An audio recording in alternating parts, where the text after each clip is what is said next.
Max Holloway and Calvin Kattar both stand out as good boxers in MMA. There is a lot of scope for what a good boxer actually is, but both are great straight hitters who use the jab as both a standalone weapon and a platform for further combination punching. Both have also had a performance where they were completely undone by good use of the counter low kick. For Kattar, it was against Renato Moicano,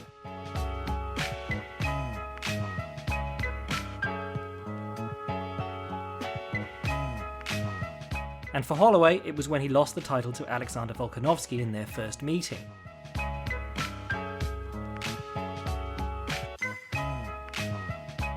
Kattar and Holloway don't just suck at kickboxing, both have fought plenty of fighters who could low kick before and dealt with it fine.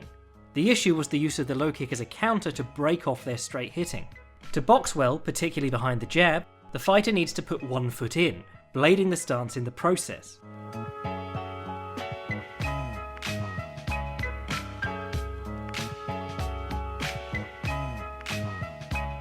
If the opponent gives ground and times it appropriately, this puts the jabbing fighter in an incredibly precarious position where his lead knee is prone to buckling inwards. While the jabbing fighter following with the right hand seems like it should be quicker than the kicking fighter returning his leg to the floor and getting out of range, good distancing and the buckling of the knee across the jabbing fighter make following up very difficult.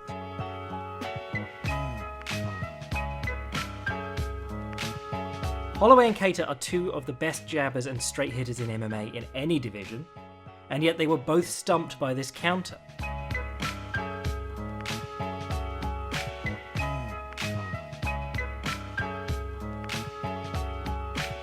Holloway's answer in the first Volkanovski fight was to go southpaw for large portions of it and take away the outside low kick that was causing him so much damage.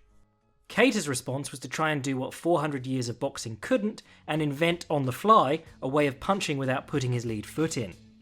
This ties in with how the City kickboxing team have been using the low kick in recent years, Adesanya and Hooker being the best examples. They will stand a little more square on, often checking the opponent's lead hand with their rear hand, and they will use their own jab to lance the opponent up and chew them up with low kicks when the opponent tries to do the same. Sadiq Yusuff also showed this square on, jab and low kick dilemma on the Contender series.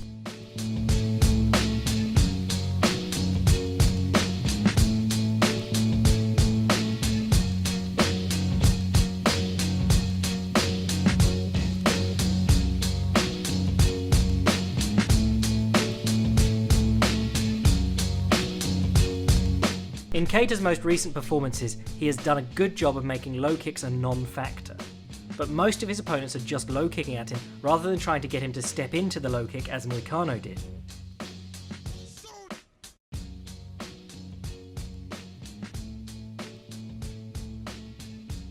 Holloway, meanwhile, did a terrific job of adapting to the low kick in the second fight with Volkanovski. He wasn't untouchable, but by fighting from a shorter stance and often keeping his lead knee angled out, he was able to make sure that he was never eating those knee-jarring connections in a long bladed stance.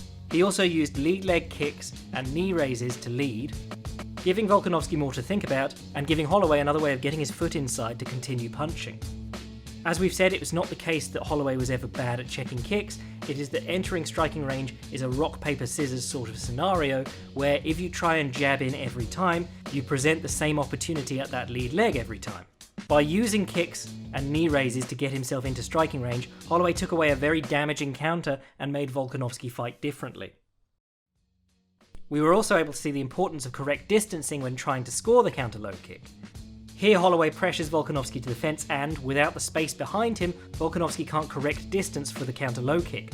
Holloway is able to step up middle and it is the right hand that lands with authority rather than the low kick. Slight changes in distance result in slight changes in angle on the connections. By pressuring Volkanovski towards the fence and refusing to commit his lead leg, Holloway was able to get Volkanovski to lash out at him and try to close the distance on his own terms. It was here that he was able to fight on the counter with check hooks, uppercuts and the odd intercepting knee, something that also winded Volkanovski in their first fight and a real issue for any fighter giving up height who is trying to close the range quickly.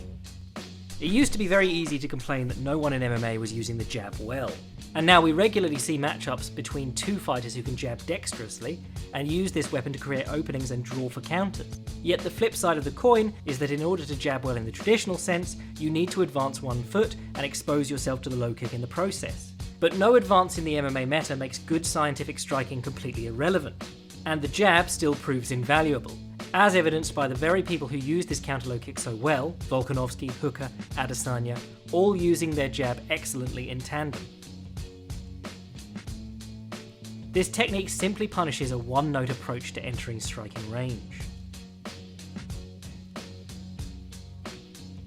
Kattar and Holloway face each other this weekend in the UFC's strikingest division, and it promises to be a banger. I make these videos for fun and they aren't monetized, but if you want my detailed thoughts on the fight, check out the Jack Slack podcast, follow me at Jack Slack MMA on Twitter, or read my articles at fightprimer.com. Cheers!